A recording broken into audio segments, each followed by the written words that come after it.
In the early 1800s, a Tennessee family was tormented by a spirit so violent, so intelligent that even future President Andrew Jackson claimed to have encountered it. They called her the Bell Witch. The Bell family lived in a quiet farmhouse near Adams, Tennessee. It all started one night when John Bell heard scratching on the walls like something was clawing its way in from outside. Then came the whispers. Soft, female, and repeating the names of his children. Soon after, bed covers were ripped off sleeping family members, and invisible hands slapped them awake. The haunting had begun. Unlike most ghost stories, the spirit spoke clearly. Neighbors heard it. Visitors heard it.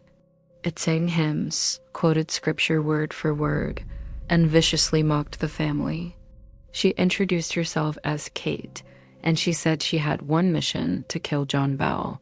The paranormal activity escalated. Horses couldn't set foot on the property. Objects flew across rooms without anyone touching them. Bell's young daughter, Betsy, would wake up with red handprints on her face. Every attempt to silence the spirit only made her louder and angrier. Word of the haunting spread so far that in 1819, a man named Andrew Jackson, then a general, decided to visit the Bell farm to investigate. As his men approached the property, their horses suddenly froze, refusing to move. The wagon wheels locked up as if held by an unseen force. A disembodied voice boomed from the darkness saying, "You may enter, but some of you will never leave."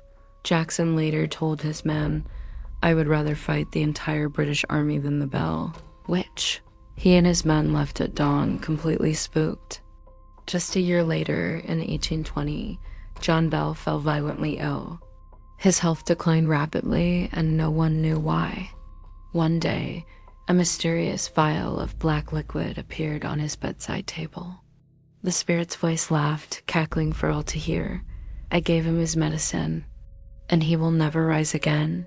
John Bell died the next morning.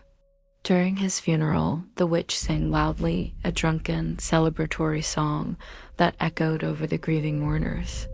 And then, just as suddenly as she arrived, she vanished. The Bell Witch reportedly returned briefly 7 years later, then promised to come back again in 107 years. Her cave still stands in Tennessee, a popular spot for thrill seekers. The Bell Witch may be resting, but she has certainly never been forgotten.